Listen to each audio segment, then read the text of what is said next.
Hi, welcome to Richard Gabili YouTube channel, and for today's tutorial, I will be teaching you on how to turn on and off item save sound in voiceover on iPhone X. But first, kindly subscribe to this channel and don't forget to hit the subscribe button and the bell to notify you for the new updates. And let's start! Using your iPhone X from your home screen, first go to Settings.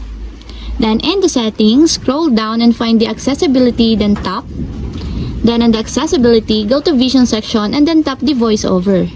Then after that, in the voiceover, scroll down again and then tap the audio. Then in the audio, tap the sound and haptics. Then in the sound and haptics, scroll down and go to Braille section, then tap the item save.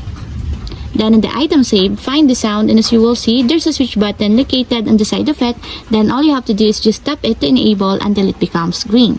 And if you want to disable or turn off, just tap again the switch button, just like this. And that's it, we have successfully turned on and off item save sound in voiceover on iPhone X.